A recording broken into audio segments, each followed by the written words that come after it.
မင်္ဂလာပါသခင်ယေရှုဖခင်ရဲ့နာမတော်အဖျားလုံးကိုပြန်လည်နှုတ်ဆက်ပါ၏အရောက်တိုင်းကိုဘုရားရှက်ထိုကောင်းကြီးချပေးပါစေ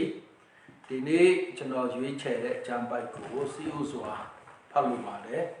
တရားသူကြီးမတ်စာအခန်းကြီး6အငယ်20ကနေ24အထိဖတ်လို့ပါတယ်တရားသူကြီးမတ်စာအခန်းကြီး6အငယ်20ထာဝရဘုရား၏ကောင်းကင်တမန်ကလည်းအမဲသားနဲ့တစီမဲ့မုံပြတို့ကိုယူ၍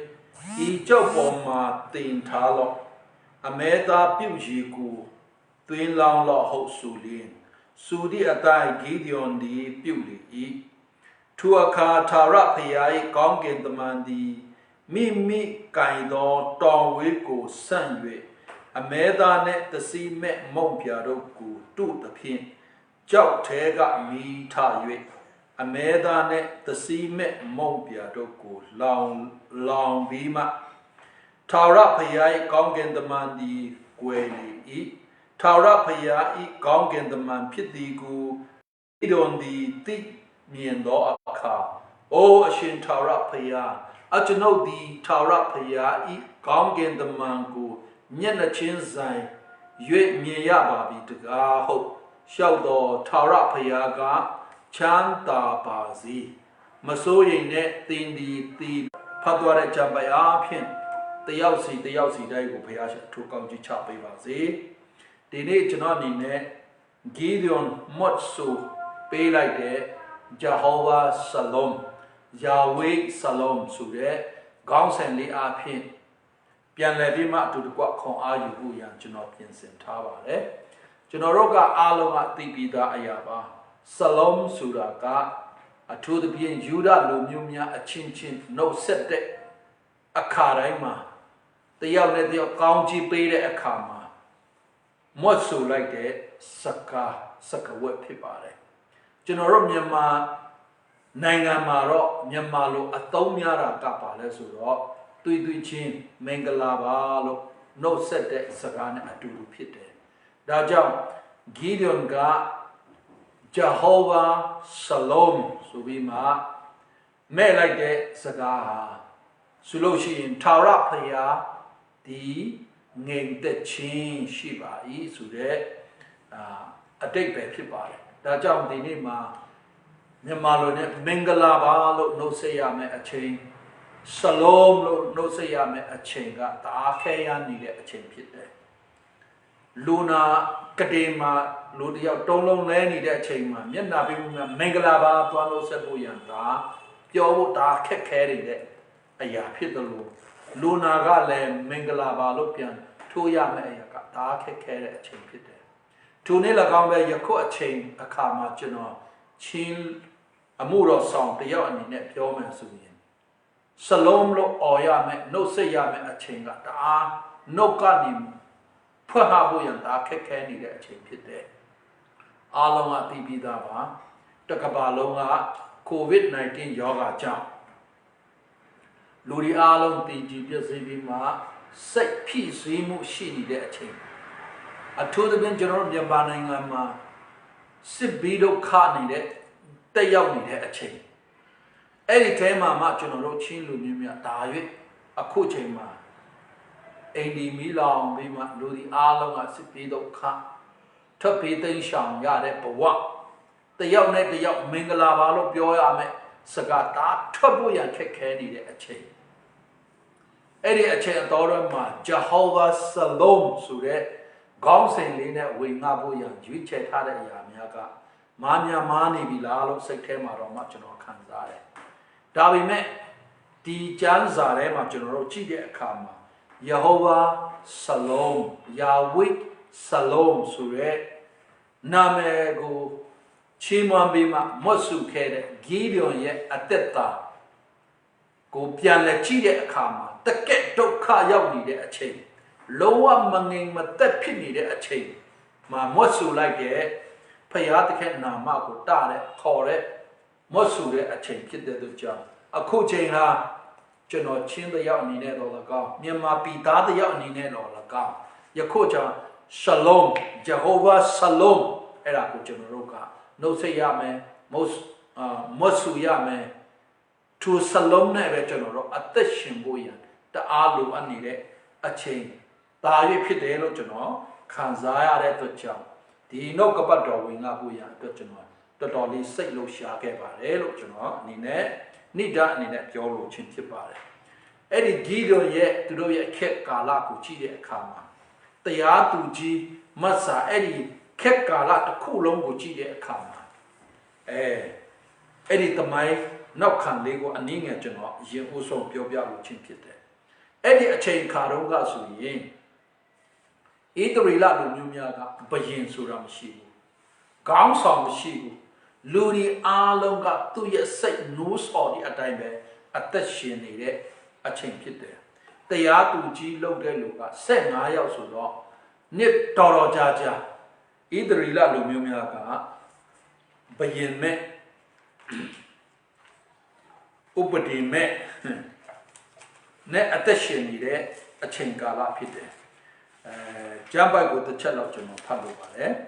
Eddie, the Yatuji Massa, now song a kanji, Nasene, the now song verse, Nasen Nama, a theolin popiatare. Two gala na either shimby mashi, Lurai, me say a lushidi at time, pewtery. Eddie. The Yatuji Massa Eddie kept the show loma, either Rila Lumiaka, Payem Shibu, Usam Shibu. Lurai got Mimi say it no sorry at time. Say tame at time. At the shin, Bawama, at the shin jar. Now, John, the Yatuji Massa Alo Generoka, the Kobi the Kulila at Kama. The Yatuji sent Napa or Tonke, no? Any Babino Porton Kea the Lesuye, either Rila Lumia, say me, say the Porta, a Tuala Guchide Kama. Be the Yatu Jibe, the Achi Aniga, a man Tunina Pite. Eraba Belu General and in Shinja. Yakua chain night Ubama, no? Yakua chain night. The Yatuji the Baba Tonke, Ubama, Eli Kit, no, being Shamala. So we ma the Yatujia, a Kella Piashana, Pusam Bira General Vishia. Eddie the Yatuji, counted the Yatuji, let him, Ludi Loga, named Chanda, Bima Payan, the Kenga, either Rila Lumia, County Bire. County Bela net the County Minga, County Nyasa Kanzaya Kama. Either Rilalu Numiaga, now the same Payabu, me dware. Payashi gani a weep and yaware. Payat the king will piano, Bogana Jai. Eddie a check a judgy pillar Kama, Payat the king got Durogo Pian Cobu, Pian Corre Kama, Segi, Kaima Viva Piaule la the job. Payat the king at Jantu let Teo, either Rilalua, I'd be like that. I'd be like the Janduriga, either Rilalo Mimago, Nimbane, set your dog can there come. Any Jama by Pian Levin, Piaco, Pian Tala Jare. Tamima Kuro came around Balo, suit down there or head there, any change Jaya there come, Piata Kinga, either Rilalo Mimago, Pianless, Ebuyan, Gate Buyan. Ocho buyan, lama pianle, te mapi buyan. Prophet pide, the yabu ji the bahu silo like that. Silo to ya nakula, bima.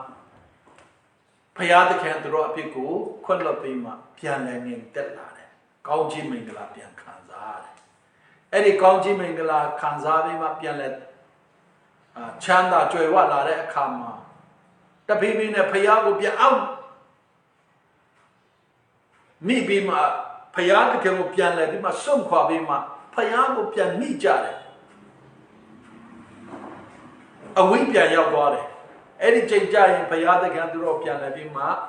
Jan to let her go pian ade, be in, a draw a to cut candet niaga and pian or hate there, payata cannot draw gabuyan.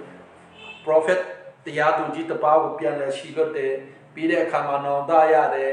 ကောင်းကြီးခံစားရပြန်တယ်ကောင်းကြီးခံစားနေတဲ့အချိန်မှာဖယားကိုပြန်မိပြန်တယ်ပြီးရင်ဖယားသခင်ကရန်သူလက်ထက်ကိုပြန်အပ်တယ်ပြီးတဲ့အခါမှာဒုက္ခတွေကဖယားကိုပြန်ခေါ်တယ်ဖယားပြန်ခေါ်တဲ့အခါမှာဖယားသခင်ကတရားသူကြီးနောက်တစ်ပါးပြန်ပို့ပြီးမှငြိမ်သက်ခြင်းပြန်ရလာတယ်ပြီးတဲ့အခါမှာဖယားကိုပြန်ဆုတ်သွားတယ်ဒီလိုပဲဆိုင်းပြောနော်ပုံစံလေးနဲ့တရားသူကြီးမဆာကတွားနေတာကျွန်တော်တို့တွေ့ရှိရပါတယ်အဲအကြောင်းအဲ့ဒီဂီဒွန်ရဲ့ခက်မှာလည်းအဲ့လိုပုံစံဖြစ်တဲ့အကြောင်းကိုဂီဒွန်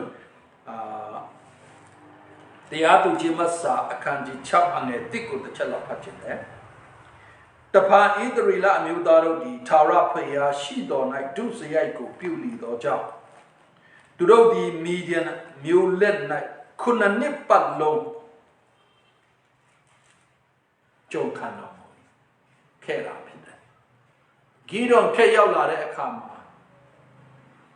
သရေလလူမျိုးများသူစရိုက်ကိုဒုစရိုက်ကိုပြန်လဲလုပ်ပြီးမှဖယားကိုစွန့်ခွာပြီးမှကြိုက်တယ်လို့ပြန်နေတဲ့အချိန်မှာဖယားသခင်ကဣသရေလလူမျိုးများကိုဆုံးမတုံတင်တော်အဖြစ်မီဒီယန်လူမျိုးရဲ့လက်ထဲမှာအပ်လိုက်တယ်ခုနှစ်လုံးဒုက္ခဆင်းရဲစိတ်ဆင်းရဲကိုယ်ဆင်းရဲသူတို့ပိုင်ဆိုင်ရတဲ့အရာအားလုံးကိုတော့မှဂီဒွန်ဆိုရင်သူ့လေထဲကနေထွက်တဲ့စပါးတော်မှာပေါ်တင်မနေရဲပဲနဲ့နော်ကိုယ့်ရဲ့လေကွင်းကနေကိုယ်တိုင်ကစိုက်ပြုခဲ့တဲ့စံတော်မှာလွတ်လပ်စွာရိတ်သိမ်းခွင့်မရပဲတဲ့ပုံရှံပြီးမှလုပ်နေရတဲ့ဘဝလုံးဝမလွတ်လပ်တဲ့အချိန်ခန္ဓာရောစိတ်ရောသူတို့ဝိညာဉ်ပိုင်းဆိုင်ရာဖိနှိပ်ပြီးမှတအားစိတ်ဆင်းရဲကိုယ်ဆင်းရဲဒုက္ခပေါင်းစုံကြုံတွေ့နေရတယ်ခုနှစ်လုံးသူတို့ပြန်လည်ခံစားခဲ့ပါတယ်ဟုတ်ပြီကျွန်တော်တို့ကြားစာကိုတစ်ချက်လောက်ပြန်ကြည့်တဲ့အခါမှာဣသရေလလူမျိုးများကယခုကောင်းကြီးမင်္ဂလာကိုခံစားတယ်နောက်မကြဘူးဖယားကိုမိပြီးမှပြန်လည်ပုံကန်တာကျွန်တော်တို့ဣသရေလလူမျိုးများရဲ့တမိုင်းလေးကိုကျွန်တော်ပြန်ဖတ်တဲ့အခါမှာတခါတလေကျွန်တော်ကအဲ့ဒီဣသရေလလူမျိုးများအားမလို့အားမရဖြစ်နေတယ်ဣသရေလလူမျိုးများကအေဂုရုပြာနေနမိတ်လက္ခဏာနဲ့ကောင်းကြီးမင်္ဂလာမြောက်များစွာနဲ့ဘုရားသခင်ကဆွဲခေါ်ခဲ့တယ်လွတ်မြောက်ခြင်းရတဲ့ဝမ်းသာတယ်ကိုတော့ကောင်းမြတ်လိုက်တာမကြဘူးရန်သူကနေနောက်ကနေလိုက်လာတယ်ရှေ့မှာပင်လေအေဒုံပင်လေဆိုတဲ့ပင်လေဒီကြီးကဓာမလိုက်တော့ဒုက္ခရောက်တဲ့အခါမှာဘုရားကိုပြန်မိပြန်လဲပြီးမှစိန်ခေါ်တယ်မောရှိကိုအပြစ်တင်တယ်ဘုရားကိုအပြစ်တင်တယ်ငါတို့ဘာလို့ရတော့မလဲအီဂျစ်နိုင်ငံမှာတင်းကြိုင်မရှိလို့လားဩဘာညာတကောအော်ကြတဲ့အခါမှာဘုရားတကနမိတ်လက္ခဏာနဲ့ပင်လေတွေကိုနှချမ်းခွဲပြီးမှအိမ်မှာကောင်းမှုစွာလွတ်မြောက်ယုံတာမကရန်သူအားလုံးကိုလည်းအဲ့ဒီပင်လေကြီးကနေပြောပါတော့အားလုံးတည်ကြည်ဖြစ်စေတယ်ဝန္တာစရာဒါကောင်းတယ်ချီမောင်ကိုကွယ်တယ်နောက်3ရက်ကြာတဲ့အခါမှာမာရဆိုတဲ့နေရာရောက်သွားပြန်ရောရီကခါတယ်အဲ့ချက်မယားကိုပြန်အပြစ်ပြန်တင်လိုက်တယ်ပင်လယ်နေကိုဖြတ်ကျော်ဖို့ရန်နော်ပင်လယ်နေကိုနှစ်ပိုင်းဖြတ်နိုင်တဲ့ဘုရားသခင်ဤရေကိုချူအောင်ပြန်လုပ်နိုင်မယ်ဆိုတာအတိတ်တရားကလုံးဝမရှိတော့ဘူးအတိတ်မှာဘုရားသခင်ကောင်းမြတ်ခြင်းကိုပြန်လဲတတိမရတော့ဘဲနဲ့ယခုမျက်မှောက်မှာရှိတဲ့ပြဒနာအသီးငယ်လေးတယောက်နဲ့ဘုရားကိုပြန်လဲအပြစ်တင်ကြတယ်အဲ့ဒီချိန်မှာဘုရားသခင်စိတ်ရှိစွာအဖြစ်ရေကိုရေချိုအဖြစ်ပြန်လဲကောင်းချီးပေးခဲ့တယ်နောက်မကြဘူးခရီးပြန်ဆက်တယ်တနေရာမှာရေမရှိလို့ပြန်အပြစ်တင်လိုက်တယ်မောရှိကဘုရားသခင်ရဲ့မိမထားတဲ့ကြောက်ပေါ်ကနေကြောက်တုံးထဲကနေရေကိုထွက်ပြီးမှကောင်းကြီးခံစားရကြတယ်။မကြာမှုပြန်လဲတော်လာကြတယ်။ပြန်လဲမိသွားတာဖြစ်တယ်။ပြီးလို့ရှိရင်အားလုံးကသိပြီးသားပါ။မာနမောင်းလဲနှိတိုင်းကျွေးမွေးတယ်။ငုတ်သားနဲ့လည်းအမြဲတမ်းကျွေးမွေးဆောင်ရှောက်ခဲ့တယ်။အဲ့ဒီကြားထဲမှာ မောရှိကရက်40နလမပြည့်ဘူးနော်ရက်40အတော်ရင်တောင်ပေါ်တက်သွားတဲ့အခါမှာဖယားကိုလုံးနေပြီးမှရုပ်တုနွားရုပ်တုလေးကိုလှုပ်ထားပြီးမှရုပ်တုဖယားကိုပြန်လဲကိုယ်ကြပြန်အားလုံးကအာရုံအပါဝင်အာရုံကိုယ်တိုင်ကလှုပ်ပေးတာလို့ကြမ်းကြတယ်မှာကျွန်တော်သိရှိရတယ်ကျွန်တော်တို့ဒီလူချိတဲ့အခါမှာဣသရေလလူမျိုးကဒီလောက်အထိစိတ်ကဘာစိတ်များရှိတယ်လဲလို့သူတို့ကိုကျွန်တော်အနေနဲ့အားမလို့အားမရနော်အပြစ်တင်ခြင်းတဲ့စိတ်အများကြီးအဲ့ဒီကျမ်းစာကိုလိလာတိုင်းဟာဒီလူများဘဝမိလွယ်လိုက်တာဆိုပြီးမှစိတ်ထဲမှာအများကြီးခွဲစင်းအများကြီးထွက်ပေါ်လာတဲ့အချိန်ယခုအချိန်၌သူတို့အခြေအနေကိုကျွန်တော်တို့ကြည့်ပြီးမှအပြစ်တင်ခြင်းကိုခဏရပ်ထားလိုက်အောင်ကျွန်တော်တို့အသက်တာကိုလည်းပြန်တယ်အရင်စမ်းစစ်ကြည့်တဲ့အခါကျွန်တော်တို့လည်းဣသရေလလူမျိုးများနဲ့တိတ်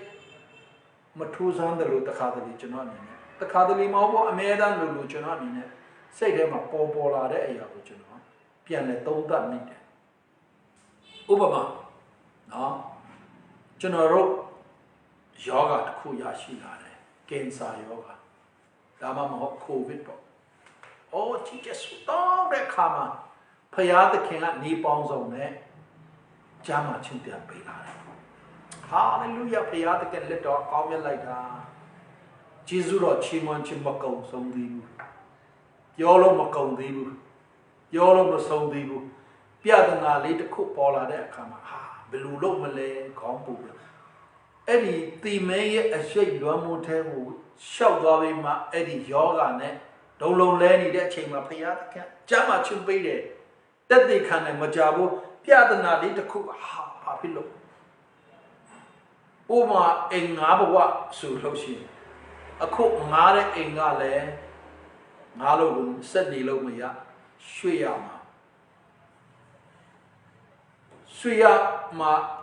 ဆိုပေမဲ့ကိုကြိုက်တယ်လို့ဆွေးလို့မရဆရာရတယ်အဲ့ဒါကိုကျွန်တော်တို့ကစာချုပ်ပြီးမှပိုက်ဆံပေးပြီးမှငားရမှာဖြစ်တယ်အဲ့ဒီယောဂါနဲ့ကျမ်းမာတဲ့မကြဘူးအဲ့ဒီပြဿနာကိုကြုံတွေ့တဲ့အခါမှာဟာဘယ်လိုလဲတခါတည်းလူစုတော်တဲ့နမိတ်လက်ခဏနဲ့အဲ့ဒီအင်္ဂါကိုရအတွက်စာချုပ်နိုင်ဖို့အတွက်ဖယားရှင်ကကောင်းကြီးပေးလာတယ်ကျွန်တော်အသက်တာနဲ့ကျွန်တော်ခိုင်းနိုင်ပြီးမှပြောတာနော်ကောင်းကြီးပေးလာတယ်6လပဲချုပ်တယ်တကယ်နမိတ်လက္ခဏာနဲ့ဘုရားရှင်ကစာချုပ်နိုင်ခွင့်ပေးတယ်ပြီးတဲ့အခါမှာအခု6လပြန်ရှိတော့မယ်စာချုပ်ပြန်ချုပ်ရတယ်လက်ထက်မှာဟာခုကြောင့်ဘယ်လိုလုပ်မလဲစိတ်ပူပါမိမအမျိုးမျိုးတွေးတော့ကြံတာပြီးမှလုံခဲ့တဲ့6လမှာဘုရားရှင်ကနမိတ်လက္ခဏာနဲ့လှုပ်လိုက်တဲ့အရာကယခုဆက်လက်ပြီးမှပြန်မလှုပ်တော့ဘူးလို့ကျွန်တော်တို့စိတ်ထဲမှာရှိနေလို့ဖြစ်တယ်။ဥပမာကျွန်တော်တို့ဆုတောင်းတယ်ဆုတောင်းပြီးမှနမိတ်လက္ခဏာနဲ့ဘုရားရှင်ကလမ်းဖွင့်ပေးပြီးမှယောဂကနေတော့လည်းကောင်းပြဒနာတွေကနေတော့လည်းကောင်းအကျွေးတွေကနေတော့ကောင်းအမျိုးမျိုးပြဒနာတစ်ခုကိုတည်းကကျွန်တော်ဆုတောင်းတဲ့အခါမှာနမိတ်လက္ခဏာနဲ့ဘုရားရှင်ကလွတ်မြောက်ခြင်းအောင်မြင်ခြင်းကိုပေးတယ်။နောက်တစ်ခါပြန်လည်ပြီးမှမကြဘူးပြဒနာကြုံတွေ့တယ်ဘုရားတကယ်ရှင်းစင်ပေးမှကျွန်တော်တို့စိတ်ထဲမှာမသိပဲနဲ့နော်အဲ့ဒီအရင်ကကျွန်တော်တို့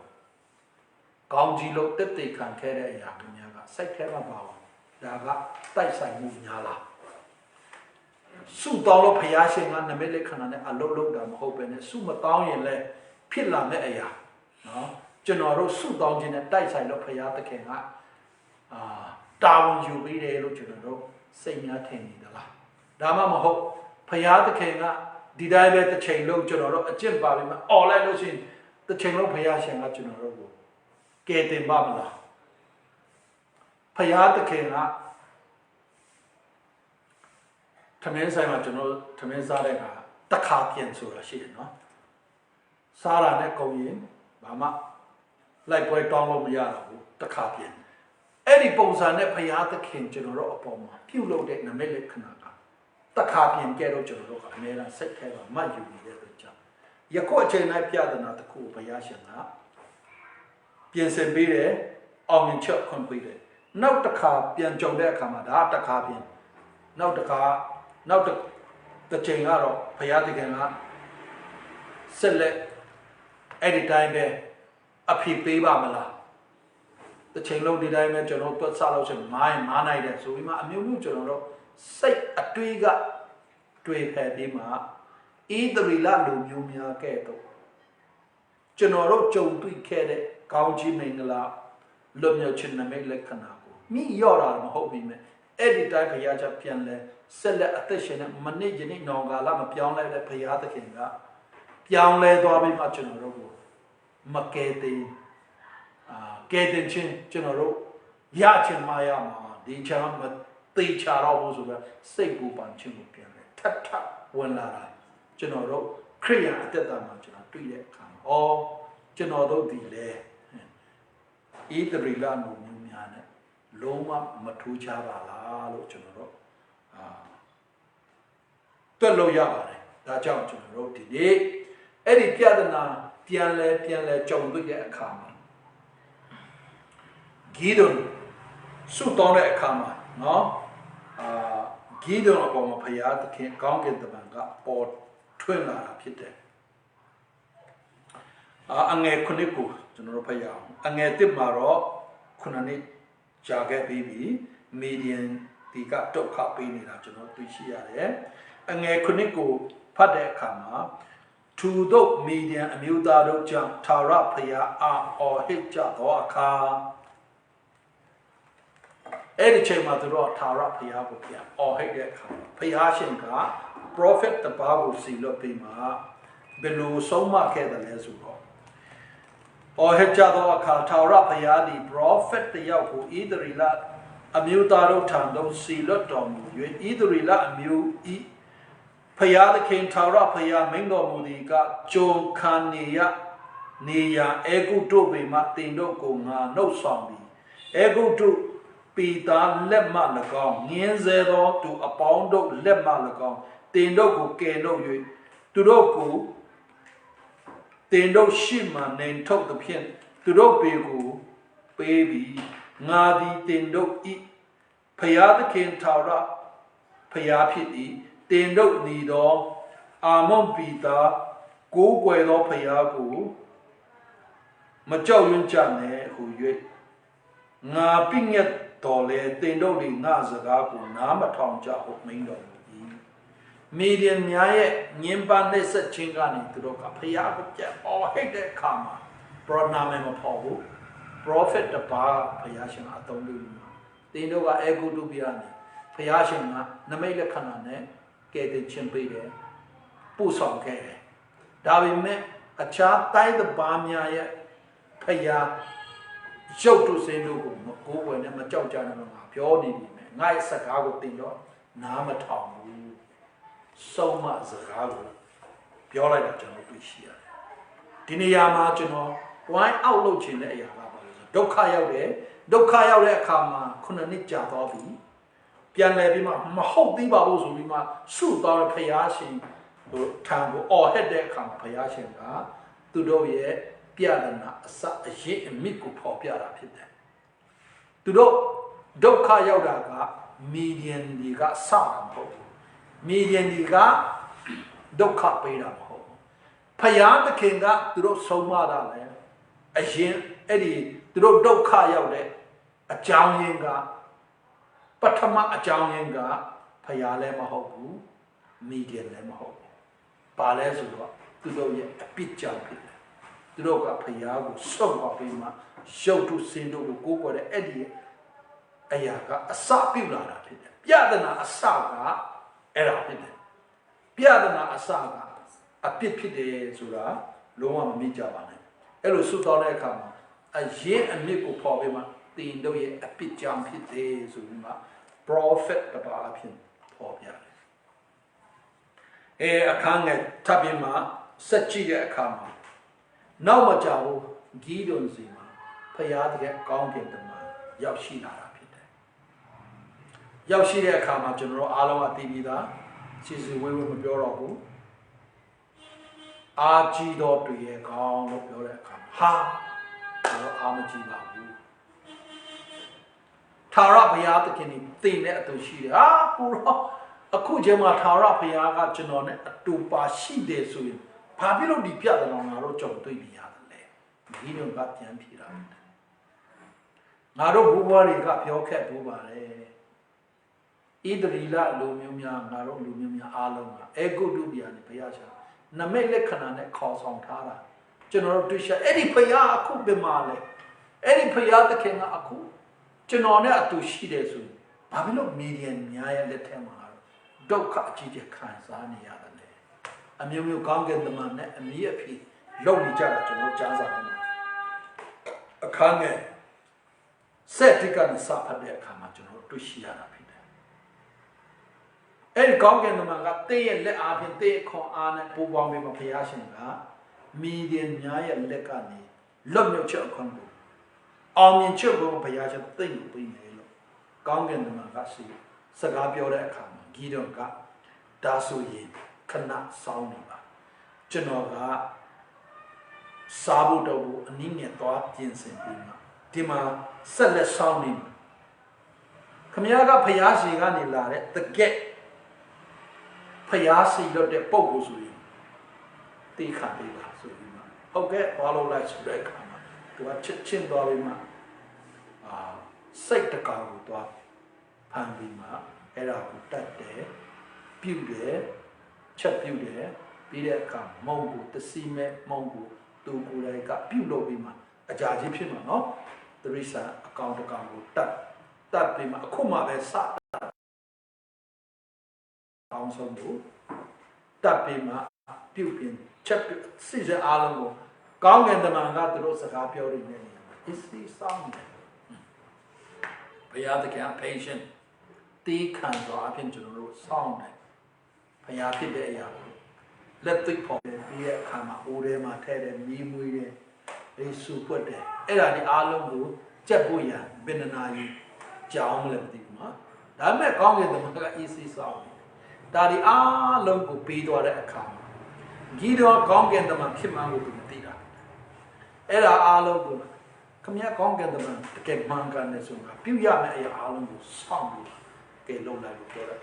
ဒါဒီအားလုံးပြီးတဲ့အခါမှာအဲ့ဒီအမဲသားကိုနဲ့အဲ့ဒီစွတ်ပြုအရင်နဲ့မုံတစီမဲတဲ့မုံကိုယူလာပြီးမှကောင်းကင်တမန်ကိုကျွေးမှုချခင်းတဲ့အခါမှာကောင်းကင်တမန်ကအဲ့ဒီကြောက်ပေါ်မှာပဲထားတယ်သူကလည်းထားတဲ့အခါမှာကောင်းကင်တမန်သူ့ရဲ့လမ်းတော်လုံးနဲ့တူလိုက်တော့ရှောင်းကုန်းတခါလဲဖရာသခင်ကသူ့ရဲ့ပူဇော်ခြင်းကိုလက်ခံတဲ့အရာအပြင်ကုန်းတော့ကောင်းလောင်ကျွမ်းပြီးမှအဲ့ဒါနဲ့တခါလဲချက်ချင်းကောင်းတယ်မှာဖြူးပြောက်သွားတာဖြစ်တယ်အဲ့ဒီချိန်မှာဂင်းတော့အိုးမလေးဖရာသခင်ရဲ့တမန်တော်နဲ့မျက်နှာချင်းဆိုင်အကျွန်ုပ်တွေ့မြင်ပါပဲငါတရားတော့မယ်ဒါစိတ်ပူပါနာဖြစ်တယ်ဘာဖြစ်လို့စိတ်ပူပန်ရတယ်လဲဆိုတော့မောရှေကနော်မောရှေကတခါဆုတောင်းတယ်ကိုရောတခါတော့ကိုရောမျက်နှာကိုအကျွန်ုပ်ကိုပြပါလို့သူကဆုတောင်းတဲ့အခါဖရာသခင်ကတရားငါမျက်နှာကိုမမြင်ရဘူးမမြင်နိုင်ဘူးတင်မြင်လို့ရှိရင်သေမှာတကူရှိတဲ့တကူအာနုဘောနဲ့ပြီးတဲ့ဖရာသခင်မျက်နှာတော့မျက်နှာချင်းဆိုင်နိုင်မှာမဟုတ်ဘူးဒါပေမဲ့ငါနောက်ကျောကိုမြင်နေတယ်ဆိုမှဖရာသခင်မောရှေကိုသူ့ရဲ့နောက်ကျောကိုပြခဲ့တယ်ကျမ်းစာထဲမှာကျွန်တော်သူရှိတယ်ဒါကြောင့်ဣသရေလလူမျိုးများတော့ဖရာသခင်ကိုမြင်ပြီးဆိုရင်သေရမှာဆိုတာတော့ဂိမ်းတီတွတ်ထားတာဖြစ်တယ်အဲအကြောင်းကောင်းကင်တမန်ရဲ့ဖရာသခင်ကောင်းကင်တမန်ကိုကျွန်တော်မျက်နှာချင်းစားအခုတွေ့လိုက်ပြီဆိုတော့ငါတော့သွားပြီဟောတဲ့အခါမှာဖရာသခင်ချက်ချင်းသူ့ကိုစကားပြောတယ်ငြိမ်သက်ခြင်းရှိပါမကြောက်နဲ့လုံးဝမစိုးရင်လည်းတေဟာမတေရဘူးအဲ့ဒီချိန်မှာဂီတော်ကတာဝန်တာတော့အဲ့ဒီနေရာမှာဖရာအတွက်ရစ်ပလင်ကိုတဲပြီးမှဖရာကိုချီးမွမ်းကိုးကွယ်ပြီးမှ Edina Nameku, Jehovah Salom, Payat King, the Chingu Ediniama to Yapana. Salom Sule, Payat King, a two, what the cool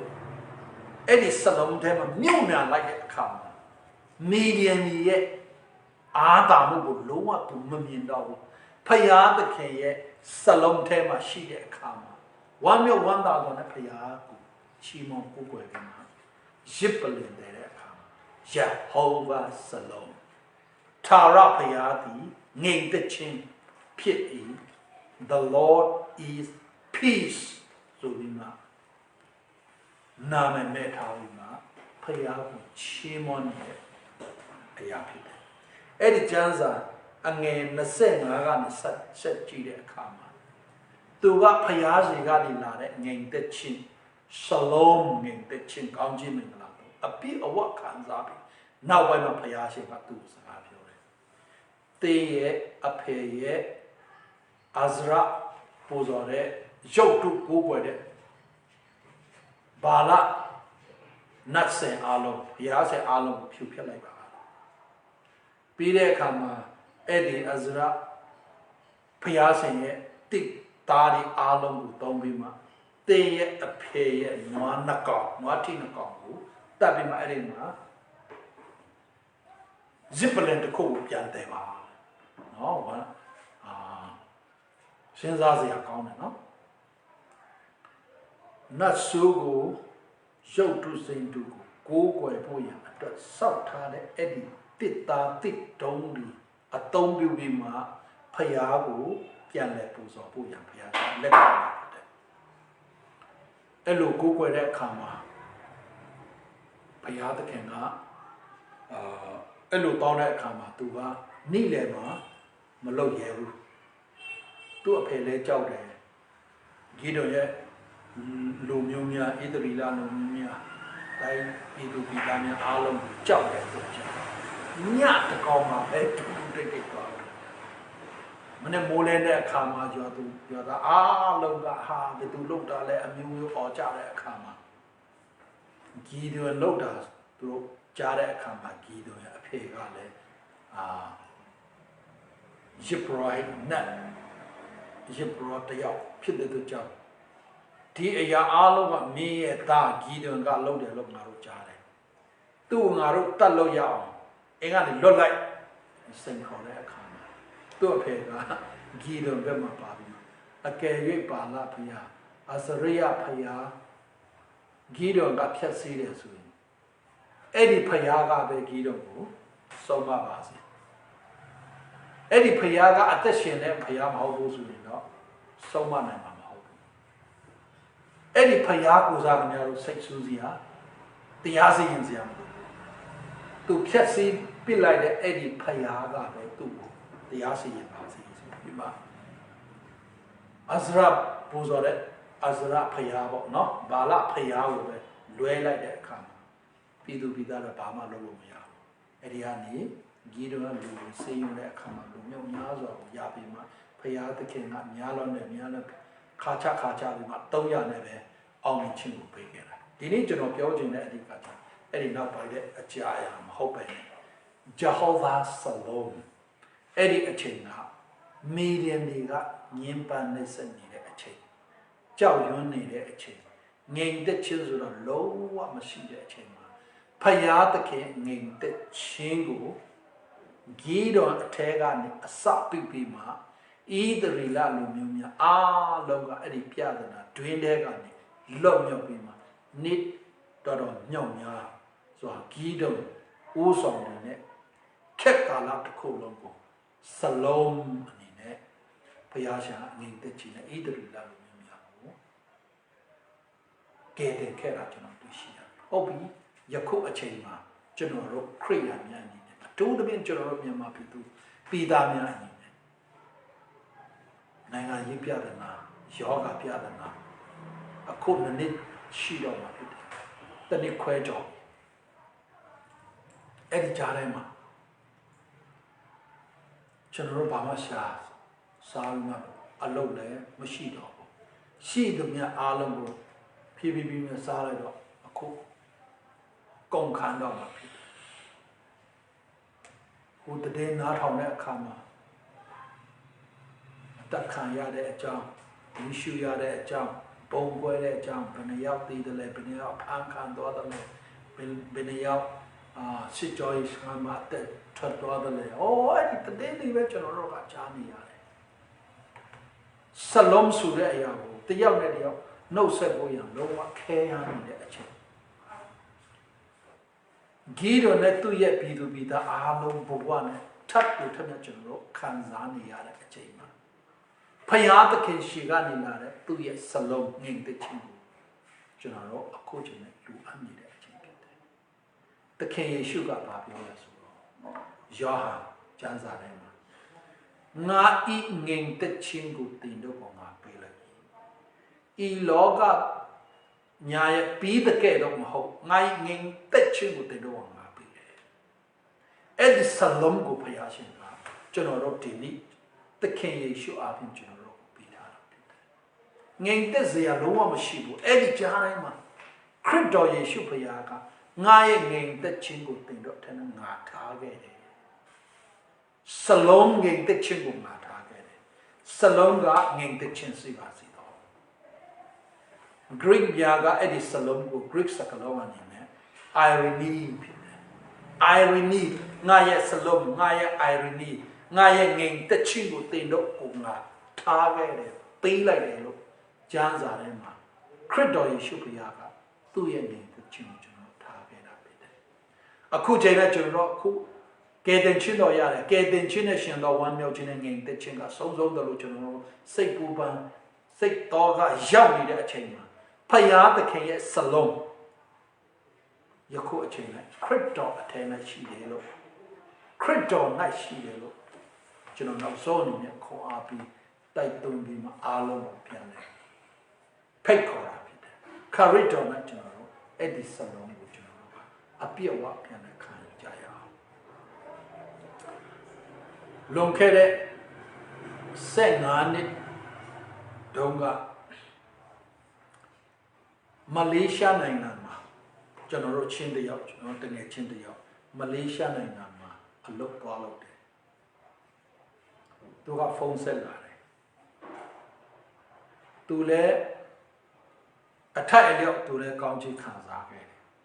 ကျွန်တော်ဖုန်းဆက်တဲ့အခါသူပါစကားပြောတယ်ဆို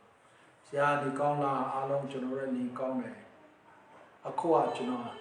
ဖယားရှင်ကျေးဇူးတော်ကြောင့်အစီအပြီးပါတယ်လုပ်ငန်းလဲကောင်းမွန်စွာအလုပ်လုပ်နိုင်ခဲ့ပါတယ်ကျွန်တော်ဘဝမှာတစ်ခါမှလက်ထဲမှာမကင်ဘူးမျက်စိနဲ့မတွေ့ဘူးတဲ့ငွေအလုံးအရင်နဲ့ကျွန်တော်လောက်အားခအပြီးကျွန်တော်ရရှိခဲ့တယ်အဲ့ဒီတော့ကဖုန်းကိုင်ွက်တာခက်တယ်ဖုန်းကလည်း3-4လုံးမှရှိပါတယ်ရှာတဲ့ရအားလုံးကိုအစင်ပြီးနေပါတယ်ဒါပေမဲ့အခုရက်ပိုင်းမှာကျွန်တော်ကိုပြန်လဲနားလဲသဘောပေါက်ခဲ့တဲ့အချက်တစ်ခုရှိတယ်ကိုကမြန်မာပြည်ကနေထွက်ခွာပြီးမှငွေရှာတယ်လို့ကိုတတ်မှတ်ပြီးမှနေညာမပြတ်အခွင့်အရေးရှိတိုင်းပိုက်ဆံကိုကျွန်တော်ရှာပြီးမှစုထားခဲ့ပါတယ်ကျွန်တော်မမျှော်မှန်းတာထက်တောင်အများကြီးကျွန်တော်ရခဲ့တယ်ဒါပေမဲ့ကျွန်တော်ကိုပြန်တွေးကြည့်တဲ့အခါငါငွေရှာတာမဟုတ်ပိုက်ဆံရှာတာမဟုတ်ငါကတော့ကိုပိုက်ဆံရှာတယ်လို့ခံယူနေပြီမဲ့တကယ်တမ်းကျွန်တော်ရှာတဲ့အရာကပိုက်ဆံမဟုတ်ဘဲနဲ့ငြိမ်သက်ခြင်းဖြစ်နေတာအခုမှပဲကျွန်တော်သိလာတယ်ငါရှာတာကပိုက်ဆံမဟုတ်ဘူးပိုက်ဆံဆိုရင်စိတ်ချမ်းသာနိုင်တဲ့အခြေအနေငွေပမာဏကျွန်တော်ရဒါပေမဲ့စိတ်ထဲမှာချမ်းသာငြိမ်သက်ခြင်း peace ဆိုတဲ့စလုံးဆိုတဲ့အရာကိုကျွန်တော်မှမရှိအဲအကြောင်းကျွန်တော်မြန်မာပြည်မှာထွက်လာကြတဲ့ကနေစပြီးမှကျွန်တော်ရှာခဲ့တဲ့အရာက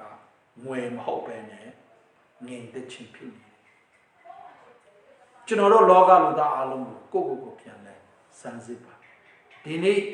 နေ့မအားညမအားအလုတ်လုတ်လိုက်သူအားလုံးကသူတို့တကယ်တမ်းရှာတာကဒီပိုက်ဆံအလုံးအရင်ရမယ်ဆိုရင်ငြိမ်သက်ခြင်းရှိနိုင်တယ်လို့ ညော်လဲပြီးမှငွေကိုအတကောင်ရှာတာစီးပွားရေးကိုအတကောင်လုပ်နေတာဖြစ်တယ်နောက်အခြားလူတို့ကိုလည်းကြည့်ပါမိုးရစီဝါတုံးတဲ့လူကလည်းသူတို့ရှာတာကမိုးရစီဝါမဟုတ်ပဲငင်တက်ချင်းကိုရှာရင်နဲ့အဲ့ဒီစီးထဲမှာများကျွန်တော်ရမှာလားသူတို့ကစီးကိုတောင်းတော့ဆွဲသွားတာအရက်သမားတဲ့ဒီတိုင်းပါမိသားစုကိုယ့်ရဲ့လင်ကိုကွဲလိုက်ခုနောက်လင်ငယ်ကိုယူလိုက်လိုက်ပြီးမှခိုးကနောက်တစ်ယောက်လိုလိုက်ပစ်ထားလိုက်နောက်တစ်ယောက်လိုလိုက်လို့ထတ်ယူလိုက်ပုတ်ကုန်အားလုံးကိုယ့်ကိုပြန်တယ်တင်ရှာတာကမိမမဟုတ်ဘူးနေတက်ချီဒီမိမနဲ့ပေါင်းတာစိတ်ညစ်စရာကောင်းတယ်ဟူလူနဲ့ပေါင်းရင်ပို့ပြီးငါမှငင်တက်ချင်းစိတ်ကြော်ဆိုခြင်းများရများရမလားဆိုဟိုတယောက်နဲ့ပြန်ပေါင်းလိုက်ကိုရှာတဲ့ငင်တက်ချင်းကသူ့နဲ့မရတော့နောက်တယောက်နဲ့ထပ်ရှာလိုက်တကယ်တမ်းရှာတဲ့အရာကမိမယနေ့မဟုတ်တော့ပဲနဲ့ငင်တက်ချင်းကိုရှာနေတာပဲငွေရှာတဲ့လူလည်းဒီတိုင်းပါပဲအလုတ်ရှာတဲ့လူလည်းဒီတိုင်းပါပဲပညာကိုအတကုံစူးစမ်းရှာပါတဲ့လူငါပညာကောင်းကောင်းရလို့ရှိရင်ငါဘဝမှာလုပ်ငန်းကောင်းကောင်းရမယ်အေးအေးဆေးဆေးနဲ့နေလို့ရမယ်ငင်သက်ချင်းကိုရှာတော့အပြင်ပညာကိုအတကုံစူးစမ်းနေတာငင်သက်ချင်းကိုရှာတော့အပြင်စီးပွားရေးကိုအတကုံလုပ်နေတာအားလုံးကကိုပြန်လဲပြီးမှသုံးတတ်ကြတယ်ကျွန်တော်တို့တကယ်တမ်းရှာတာကကျွန်တော်တို့အတွင်းစိတ်ဝိညာဉ်ကတကယ်စာငတ်တောင်းတတဲ့အရာကငွေမဟုတ်ဘူးပညာအရေးချင်းလည်းမဟုတ်ဘူးယာထူးလည်းမဟုတ်ဘူးအာနာလည်းမဟုတ်ပါဘူးဒီထဲမှာငင်တက်ချင်းကိုလိုက်ရှာနေကြတာဖြစ်တယ်ဒါကြောင့်ယေရှုကငါဒီငင်တက်ချင်းဖြစ်တယ်လို့ပြောနေတာဖြစ်တယ်ငါ့ငင်တက်ချင်းကိုတင်တော့ငါထားခဲ့တယ်လို့ပြောတဲ့သူကြောင့်ထိုယေရှုကိုကျွန်တော်တို့အရင်ဦးဆုံးသူနဲ့တွေ့ရအဲ့အကြောင်းနိုင်ငံတော်နဲ့ဖြာမချင်းကိုစီးဦးစွာရှာကြပါစို့ခရစ်တော်ယေရှုဖခင်ရဲ့နိုင်ငံငြိမ်သက်ခြင်းသူ၌ရှိတဲ့ကယ်တင်ခြင်းစိတ်ချမှုကိုအရင်ဦးဆုံးကျွန်တော်ရှာများထိုအရာကိုရပြီဆိုကြံတဲ့အားလုံးကတော့နောက်ကနေသူ့ဟာသူလာမှာဖြစ်တယ်လို့ချမ်းသာတယ်မှာဖော်ပြပေးတာဖြစ်တယ်ကျွန်တော်တို့အားလုံးရှာတဲ့အရာကစိတ်ငြိမ်သက်ခြင်းပဲဖြစ်တယ်အဲ့ဒီစိတ်ငြိမ်သက်ခြင်းကိုပေးပိုင်တဲ့ဂျဟောဗာဆလုံး Jehovah Erini ငြိမ်သက်ခြင်းအရှင်ထာဝရဘုရားသခင်ယေရှုကကျွန်တော်တို့ကိုအမြဲတမ်းလက်ကမ်းကြိုဆိုနေတာဖြစ်တယ်ကျွန်တော်နောက်ဆုံးအနေနဲ့စိတ်ထဲမှာခုတလောစိတ်ထဲမှာပေါ်တဲ့အရာကပါလဲဆိုခရစ်တော်ယေရှုလိုဝါကားတိုင်းမှာကျွန်တော်တို့အတွက်အသေးခံပေးတယ်တကြူတဲ့ရှင်ပြန်ထမြောက်ပေးနောက်ပိုင်းမှာသူ့ရဲ့တပည့်တော်များနဲ့တွေ့တဲ့အခါမှာသူအရင်အိုးဆုံးမွတ်ဆူလိုက်တဲ့အရာကပါလဲလို့ကျွန်တော်လိလာကြည့်တဲ့အခါမှာ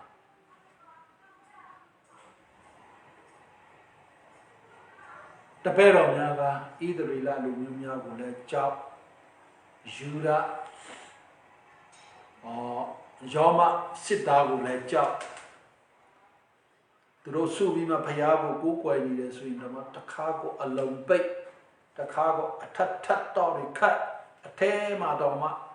ကျဲလောင်မပြောရမရှိတူတူလေးပြောကြတအားကြောက်နေတဲ့အချိန်မှာယေရှုကသူတို့အလဲမှာရှင်ပြန်ထမြောက်ပြီးနောက်ဝင်လာတဲ့အခါမှာ peace be with you ငြိမ်သက်ခြင်းကိုတင်လို့ရှိပါစေတော့အဲ့ဒါနဲ့ပဲအမြဲတမ်းနှုတ်ဆက်နေတာကျွန်တော်တို့သိရှိရတယ်ကျမ်းစာသင်ရဲ့လက်ထဲမှာရှိတဲ့ကျမ်းစာကိုလှန်ပြီးမှပြန်ကြည့်လိုက်ပါဖွင့်ပြီးမှကြည့်လိုက်ပါတခင်ယေရှုသေခြင်းကနေရှင်ပြန်ထမြောက်ပြီးနောက်ပိုင်းမှာသူ့ရဲ့တပည့်တော်တွေနဲ့တွေ့တိုင်းနှုတ်ဆက်တဲ့အခါမှာ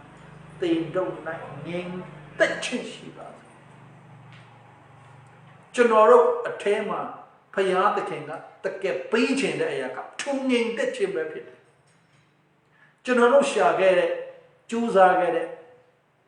အဲ့ဒီငြိမ်သက်ခြင်းကိုပဲယေရှုအမြဲတမ်းပေးလိုက်တယ်နှုတ်ဆက်တယ် peace be with you they know that gain the chin shibas. Salom, Greek Sagane, Arani. To county Mangala with the page in the Payatakan, General, a cook, General Alema Shida, they and Nama Shida. Eddie Sugar, 2 years named the Chingo, Yaku, Tingo, the page in low, Eddie named the Chin, they and Nama Shida. Lower meaning. They and Miss Sidney are not near Mama Hope. Yaku let Tema, they a bijou them, think her accounts are yet the Alum Pelagra, Emma in the Chinshi. They ascendant season that they number 40. Somebody like any time a low one in the Chinshi. Not amused me was so who amused me now. Paulo singing the Chinshi mellow. Thing Yaku since I need a Alamu, cheap like that. 8 time, 80 mingly dema, named the Chinshi, ye shoot 10 and that. Dalo Loshi, dear Yago Almian Loshi, nah. But what a low chobby, gain the Jessie below the Taylor day she boy, day Pina, day she alone. Cannot pay Halaba. Ye shoot, General. Ya Jaya. Make it sure. Teacher on Lopa. 2 years you would need General. Say aloud that near Pia. Pay cover, go yet to what the Colongo. Nuna Lapa. Second Anna Lapa.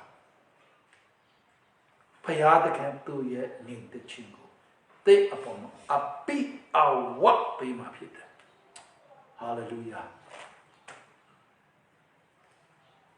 The Korean looked up, Jahong Jadwalin, Darwin, the get serious, the get a day best seen it. Serious, serious. The get sick by lip on it. The karma critical, my pay cobble. The karma payat can let out and a kuba walk my Anna did it. Who young never who are like your who are like a on the Hada, Jean Obima Benelicha, baby, let you know. Daddy Alum, Kata, Yalaba. The cat. A certain man, Satan a lot of German, the check the legal issue, pick on Niaviva. 2 years. Letter and they have what the cool local Satan old German. The get a twin Satan. The Kama Maseka Busu Matam Bubu or Kuchin, Namjadi. They are saying a lot of Payago Kova, paper. Niaraima, she the Payatakin, omnipresent people. They in the long cold done it, they in the low Narema Sanga, down that a longo. Payatakin, Narema. They are sick him up your pibim, Payatakin, Narema. Law speak on it, or Tadagero, do Nama, a time at 20. Sakasutan Java, Payana, Credon. What the colon was second and Javalo. You should not have all of a pecon. Lama Bajay and Nason Jaya, Piazza to come to Jabi.